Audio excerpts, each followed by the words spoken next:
want to hear. I want to hear one of your questions. What do you think about?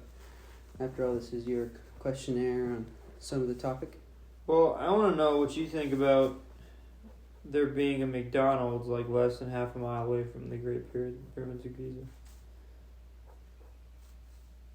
That's an interesting take there. I think.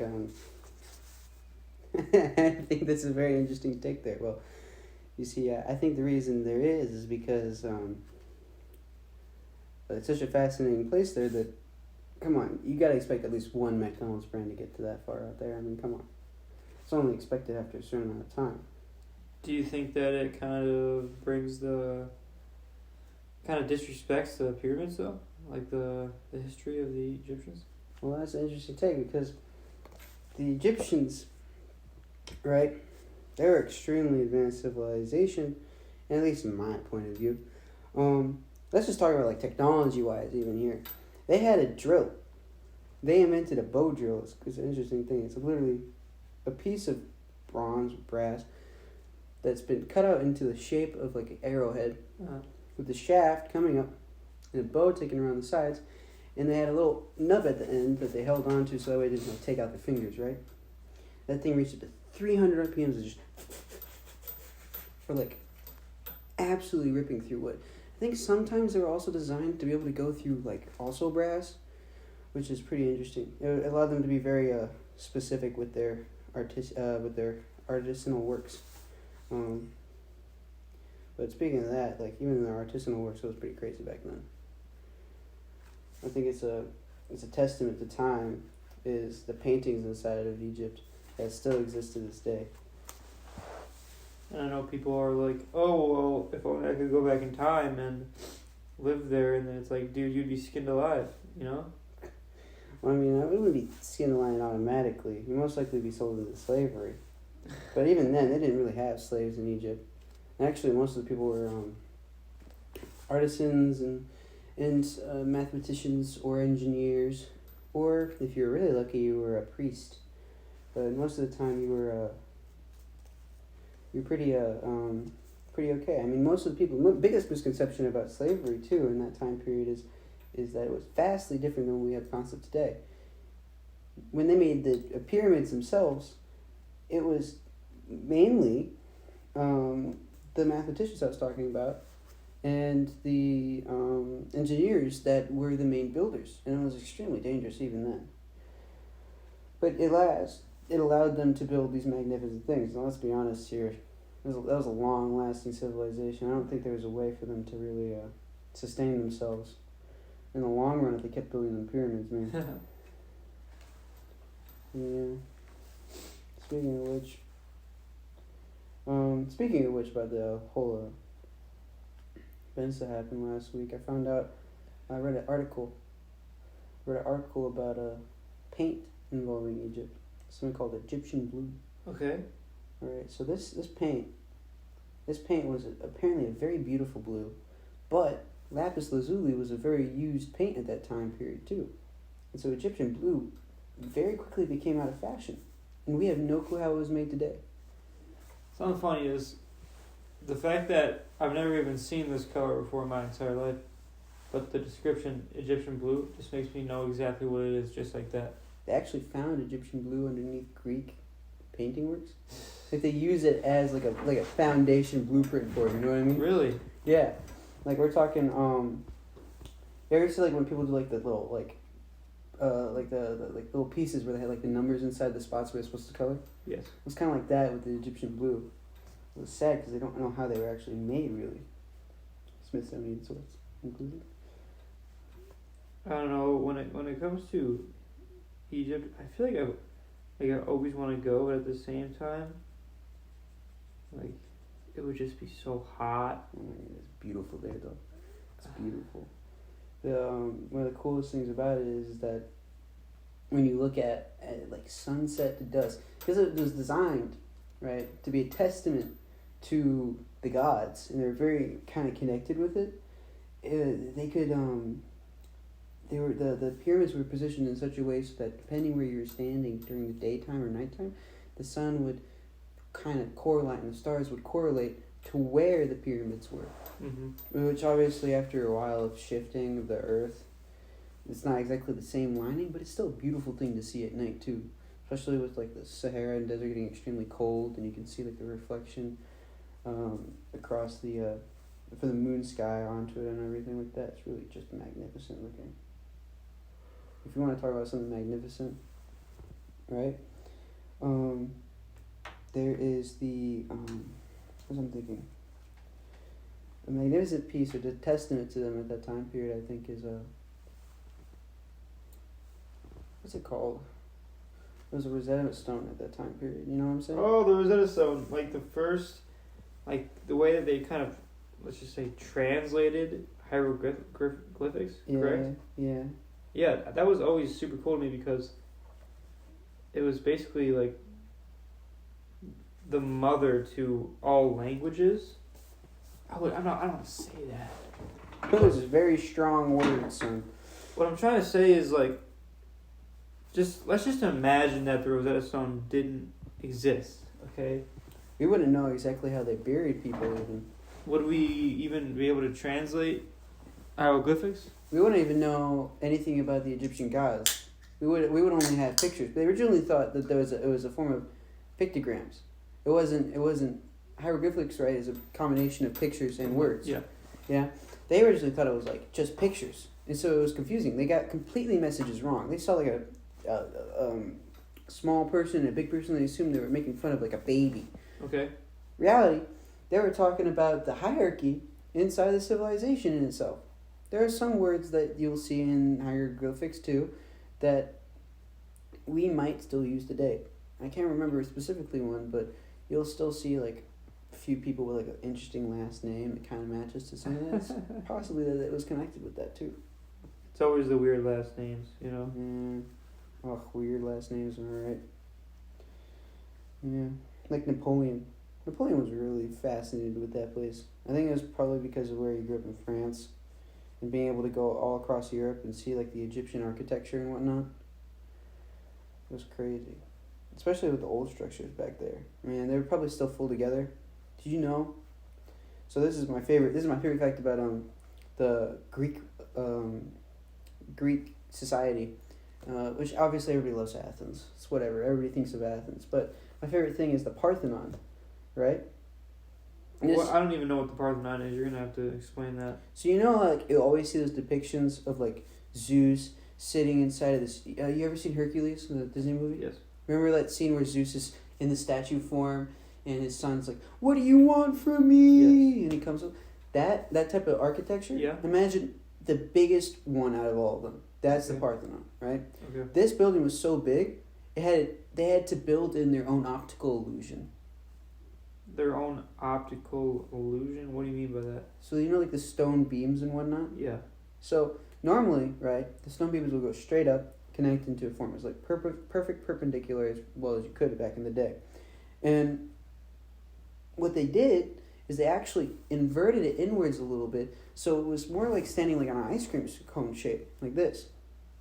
And in addition to that, the marble slab at the top that bridged them all together before it went into the classical T shape, triangle shape. Okay. That was even arched just right with the right amount of math so that it would look straight from the ground view to the average eye, so it wouldn't appear like it's sagging, because they really they really wanted to emphasize this this type of like art. And inside of there, I can't remember if it was there or if it was in it was a temple, I think, to Athena. I think it was in there, or it was outside. No, I'm pretty sure it was in there. They had an ivory statue of Athena with a gold like tunic and a shield and a spear. And on the outside, they had huge, way more, like somewhere else in the Acropolis, they had a huge statue to Athena that was so big that when the sun would gleam off the spear, you could see it from distance, acting like a lighthouse. That's crazy, man. And they did that in a time period where they were just discovering iron. So they weren't even at the point where like they understood how to use some of the more advanced structural systems to pull up and around. They had to like really process this over. Like, for reference, those beams I was talking about, they're like at least the ankle size of Athena at the time period. They had to just slide them in, create structures up, so they can slide another one in, because they had like these little like thing, like, you ever like Legos? Yeah. They had like literally a Lego brick stick out. And it's stick them on each one over and over and over again. It's crazy, man. The Egyptian culture is so fascinating. People like spend their entire lives just studying it. It's kind of crazy how like you're studying a dead culture, Yeah, I find it interesting. It's literally called Egyptology. Like, I don't even remember. I don't think there's one for Greek mythology specifically, or Greek literature. It's crazy. That reminds me, because Egyptology is about that. But study of Greek. Here's a fun fact about the Parthenon. I'm sorry, really, the Parthenon. The Parthenon, years later, after it was taken over again and absorbed, Saint Helena, it was converted into a religious church. Is it still there? The Parthenon? Yeah. Oh, it's like in ruins, but it's still there. Like, they sold, like, when the Ottomans had control over Greece, they sold parts of marble from the Parthenon, which was extremely sad, but they restored it later on. But before that, Emperor Constantine's mother, Saint Helena, at least stories tell, that she wrote the Holy Bible scripture that was inside of this version of the Parthenon that was reconverted into for a more Christianity based system. It was absolutely insane. And I thought this place used to be like a big chunk of like temple rock. It wasn't like something special, but in reality it was really cool, man. It was really cool. And on the front and side and the back, right?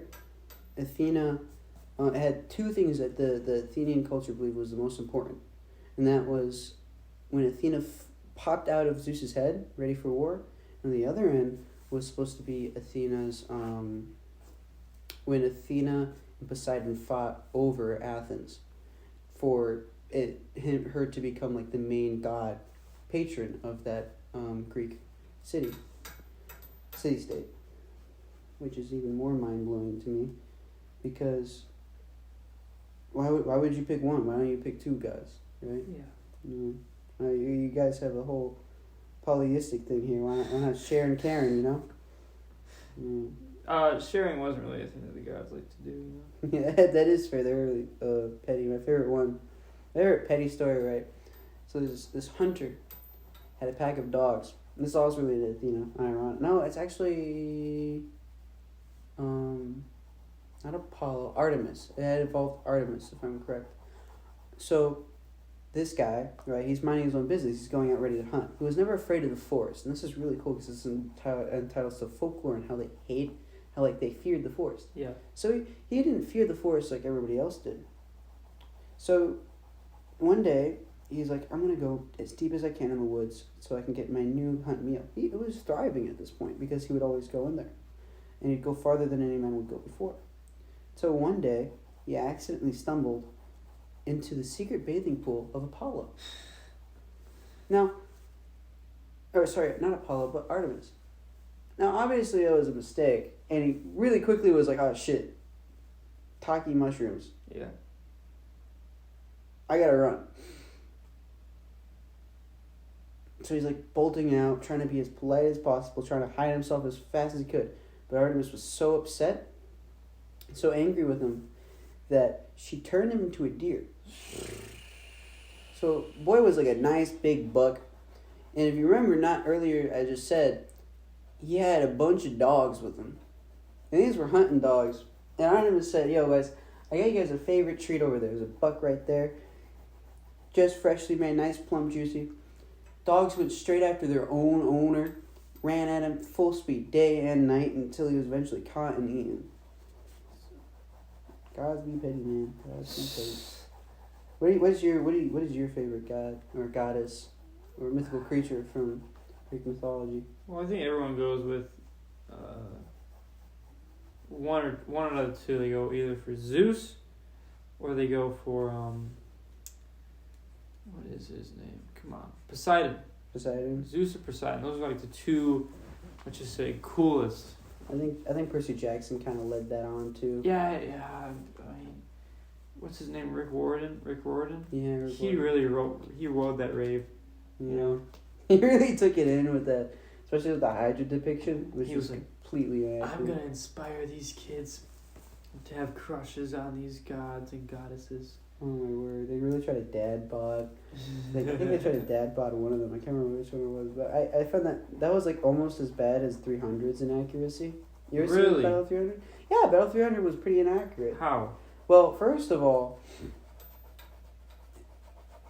the biggest issue is that in the Battle 300, they wore armor. They weren't naked. They weren't like butt naked, ready to run into war. Okay. Right? It wasn't just the Spartans. They also had some of the Athenians in there, some of the other hoplites from other militaries too.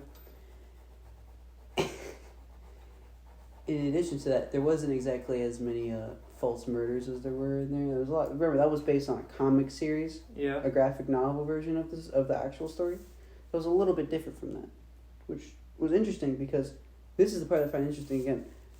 They were still stuck in the Bronze and Copper Age, right?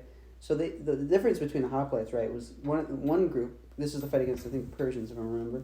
The Persians, on the other side, they had like a thatched shield and whatnot. They weren't like fully invested up. They were more like a naval warfare, if I could think right. And the Spartans and the Athenians and whatnot, they were more like, the Athenians were also like warfare on water, but the Spartans were like really good on military ground, just straight flat earth. Yeah. Homies were taken out left and right. They took out a huge number of them. Still, they were kind of messed up, obviously, but each one of them knew they were going to die, and so they stayed back to just fend off enough time for them to get a message over to the Athenian naval fleet so they can intercept the Persians that actually were trying to like sneak around the other side.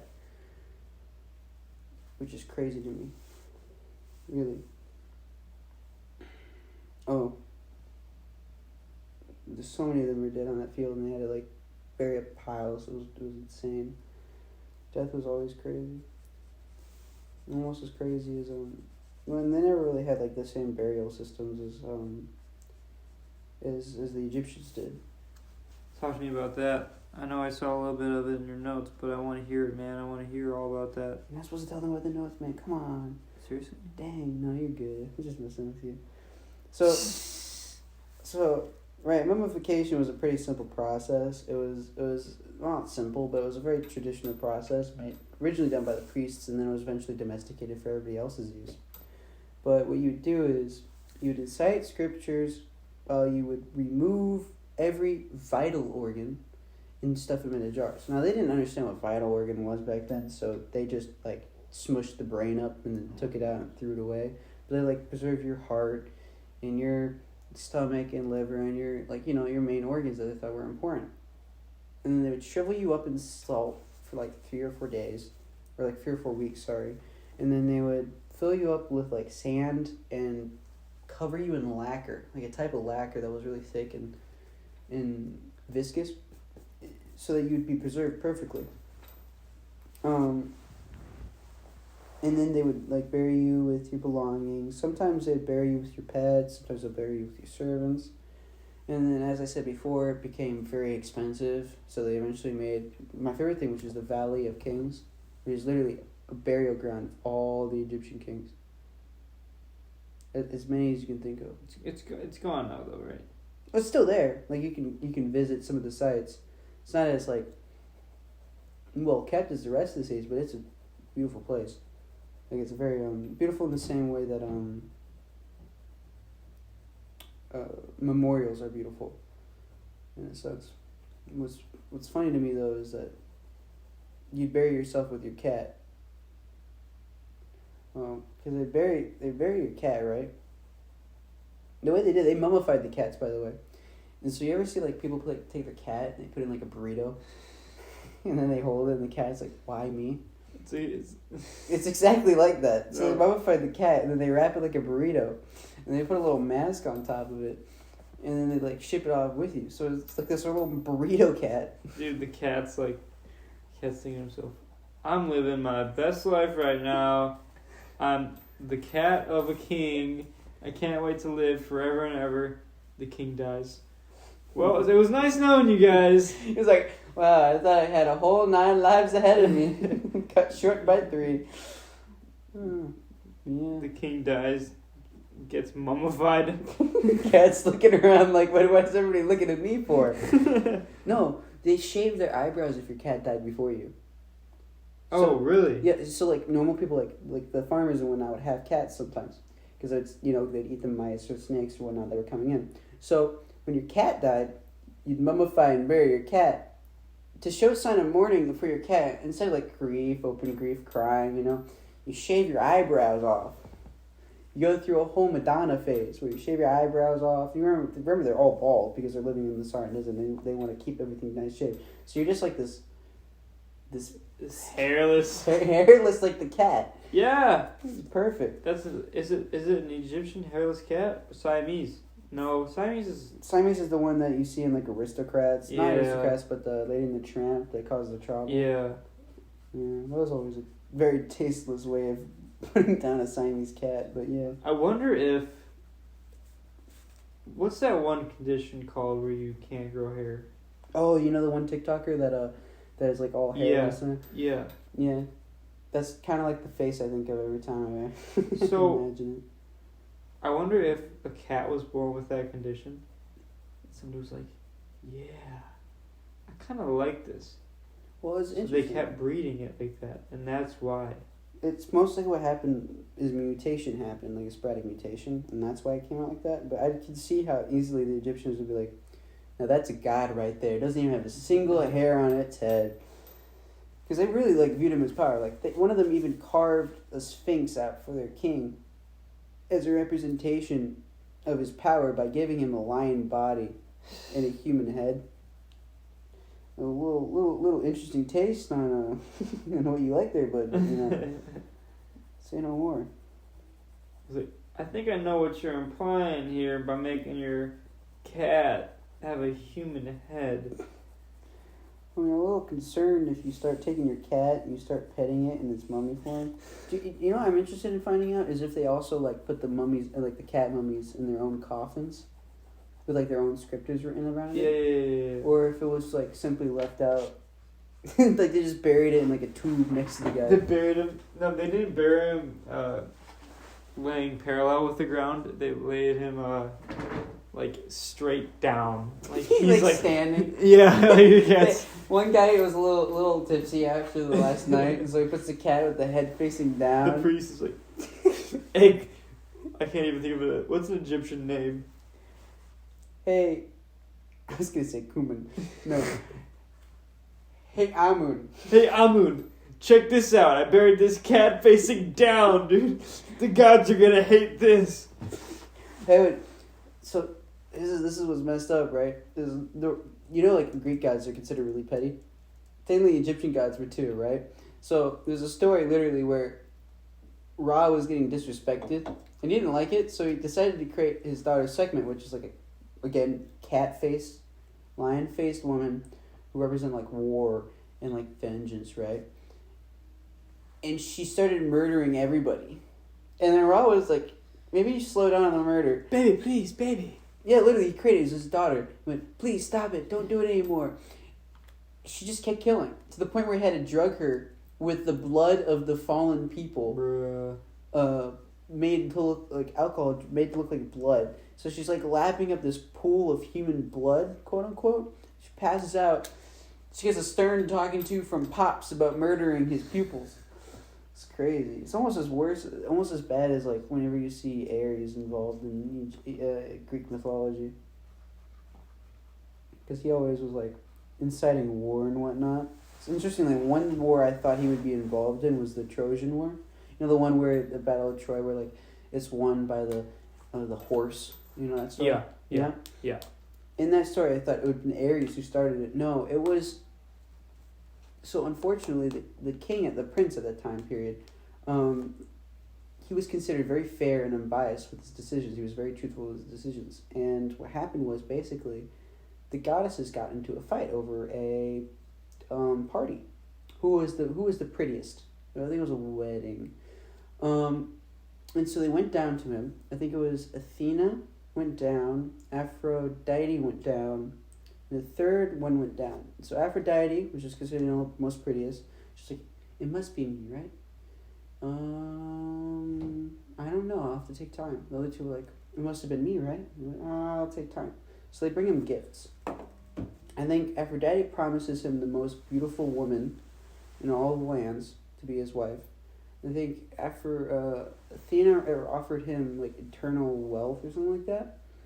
And then the third option, I think, was just offered like some sort of blessing or boon. And obviously he was like, I want the most prettiest wife. Dude, what do you think I am, a sucker? Huh? Sucker? That's when somebody else's wife gets teleported somewhere else. Hashtag TP style. Inciting the war. Because, homie, you just stole somebody else's wife. Honey, I'm hot. Say, hello, hot. And like there's like the Thanos snap dissipate. Oh no! Why am I in Troy now? Really sucky point of view of life, really honestly. She wakes up. Where am I? I knew I shouldn't have taken that extra drink last night. Just like Mama always warned me to. Oh, it was crazy back then in the day. Because they always took things like mythology wise, and they always turned it over and like tried to what's the right word I'm looking for? They always like tried to make reality come to mythology, part of mythology. They always kind of try to add a lesson to the story. Not just listen to the story, because some of the stories were true, like the Trojan War one, right? But they made it part of a story, so it can be like an example of like a warning, if you will. But yeah, like in that same sense. What was the word? What was a good example? A good example of that, as I said, was the Trojan War. But I think there was another example with. I think this is a good story for judge a book by your cover. But when Hades took his wife, what was his wife's name again? I can't tell you. Persephone? I don't know. I think it was Persephone. I didn't study this type of stuff. This is all new to me. Yeah, I'm sorry. This is my bad. Don't spoil it, dude. I'm sorry. Dude, don't spoil the book. I won't spoil the book. I'm sorry. Have you read the Bible by any chance? It's a great story. He dies at the end. Oh, that's great, man. You should really like take some time and find out more about this type of stuff. No, it's interesting. Oh yeah, that reminds me. This is something else to talk about. Anthropomorphism, right? You know, like when you make something look, it's human, but it's not human. Okay. So like, you know, like furries you see at conventions, that's an example. But an example like gods looking human. Yep. Most conical one is like Zeus and them, but also like Ra, who had a bird face, like I think it was a falcon face and like a human body. The reason they did that is because, like originally in history, at least from what I understood, because I learned about this 2 times this year, humanities, and I learned it in this ancient civilizations class. Anthropomorphism was also a way to show the unruly power and nature of that they didn't understand at that time period, which is why, assumedly,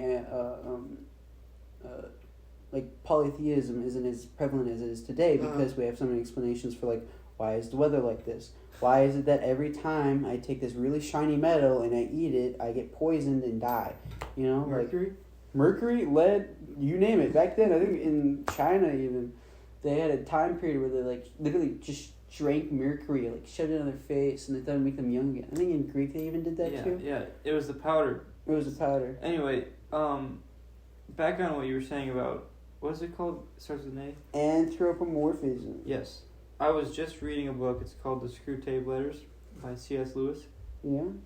He was speaking about how angels are visualized in either in paintings or something along those lines as human. And like they're characterized as human, they're visualized. So you look at the different artists' perspective on these angels. Yeah. And it's like, for one artist during the Renaissance, you have like these really strong masculine angels, but then the next artist you get these little naked baby angels, you know? Yeah, Like the little baby angels with like the little... Cupid bow baby. Yeah, the Cupid bow babies. And it's like, it's all about... What is the eye? It's in the eye of the beholder. That's what they say. So like nowadays, right? Because everybody's individual thinking, it's eye of the beholder. But back in the day, it was this group interpretation of it. Because for example, as you're saying, like love was such a weird concept. Because how come you just randomly just look at somebody and you're like, I would love to be with you forever. Mm-hmm. Well, they came up with this idea that there was a goddess of sight. love. Yeah, so it assumed that there's some god or like otherworldly being that took one person's hand, put the other person's hand, like, yo, you, connection. Yeah. Like, you know, like, you ever see these before where, like, they do that? The little finger cross heart. Yeah. Or, like, for example, like, this one was terrifying, which unironically, I'm surprised that Poseidon is the second most powerful god, because the sea was a terrifying place back in the day. If you lost sight of shore, you're screwed. You could break anything, you're screwed. You forget the right foods. You couldn't, even back then, you couldn't stay out on sea long because scurvy was, and other forms of illness were really strong back in the day. So for them to like be out in the sea, it was almost a death wish. We're talking worse than going to military in World War II. Yeah. There was even what was it? Even Moby Dick stories like that. Those stories. There's actually one. I think it's a Celtic story about a giant turtle-like creature that lived in like the Mediterranean that would consume ships on accident, and even by it submerging, right, it would kill everything. For example, in Greek mythology, there was the two sisters. I think it was Scylla. Remember that giant mural I did, the little paper mural I did for school. One of them was Scylla, and the other one was the giant Charybdis. Charybdis was the name. Charybdis. They were examples of it because between the two, those were representations of mountains.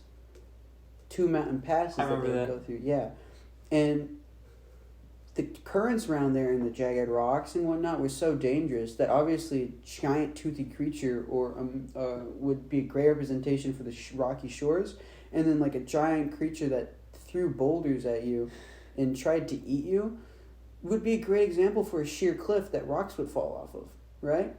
So this interpretation of anthropomorphizing gods and monsters in religion was also like a main way for them to kind of communicate these phenomenons in their heads. Because to them, philosophy, for example, one of the greatest philosophies they had back in the day was that early on in early forms of Greek time period was, hey, you know, I think everything is made out of like, we're just an imperfect image, bro. Like that was something else. I think I was post-Socratic, maybe pre-Socratic. I'm not sure.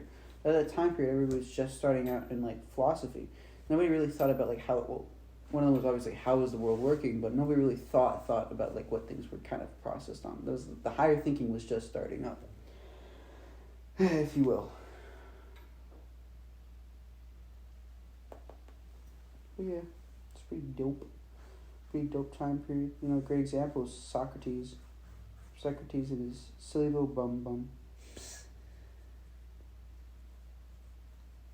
That reminds me. Did you learn anything about philosophy? No, but you could say this. You could say that I'm learning a little bit of philosophy in economics. Oh, economics. Don't get me started on economics. Economics is the study of people and how they spend their money. I hate that because every time... So, for example, with money in Greece, we learned this recently actually, is... I learned this separately, is after the huge wars are ensuing afterwards, I think after the Persian War, after Athens was completely destroyed basically, and after they created their equivalent of NATO, they needed money. So all the neighboring cities, not Sparta, I think Sparta abstained from joining the NATO thing, but mainly the other city-states would bring in money. This is when Athens made the ivory Athena, and then also the big statue I was talking about earlier. During that time period, each bank had enough money. I can't remember the unit's called, but it starts with a T. and it had like 16,000 T per bank. And 1 T could sail a ship, rations and maintenance, for I think 3 to 6 months. And that was a main player when they eventually went to war against Sparta, if I remember. Especially since Sparta was kind of like a big doo-doo head with their little grudges and little I'm better than you are because I make my children grow up in a harsh environment and give them high mental trauma. No, currency is weird. It's always been weird in my opinion. Nowadays, people always, like, you understand that gold is a very big currency and it doesn't lose its value very often. But yeah. I read somewhere that gold is just as common as iron, maybe even more common. Yeah, gold is actually a very common thing, but it's because of like what you can do with it. It's weird. You can use it electronically nowadays, but back in the day, it was like a harder to get to because it was harder to find. It's dependent on where you live. That's why I like to talk about the Iron Age in congruency with Greece, because it was at the early stages of Iron Age, but there wasn't a lot of iron to work with, and the forges had to be designed in a specific way to work with it. Right, like we're talking a difference. Like I were to use iron in my forge, I think the highest I have to get to is close to 16,000 for yellow or white. Really? And bronze and copper, I can heat that up to red with like half that amount, like 8,000 degrees, if I remember correctly. So for their forges to work like that, you're talking a hefty forge, like hefty forge. Yeah, I get it, but it's like. Iron was expensive back then. It's weird because the translation from U.S. currency to, let's just say, Afrikaans currency, what are those called? Rand. Rand. R-A-N-D. R-A-N-D, Rand. Mm-hmm. $1 U.S. is not equal to $1 Rand. That's fair. So how was... What was it? Troy? Athens? How was Athens able to just get all this currency from each country? Because other countries felt bad. Like, they guilt-tripped, like, they heavy guilt-tripped it. They were like, yo, man, my whole house is broken down. My city has been burned. You know why? Because, so you know why everything's made in marble and always stone whenever you look at Athens? It's not flammable. Because it's not flammable. And also because beforehand, all the wooden structures were burned away. Yeah. So they had to rebuild everything back up. Like, I think they even had, like, a library that was really nice. Not the one that's, like, really big deal that was burnt down. It was a different one. They even had, like, those types of structures that was completely burnt away and dissipated. And there's a few people who stayed behind because they were too stubborn to, like get off my property stubborn, that died when I think it was the Persians came through. But, yeah, it was crazy. It was crazy back then. I think the main trade that they probably had was obviously olive oil and olives.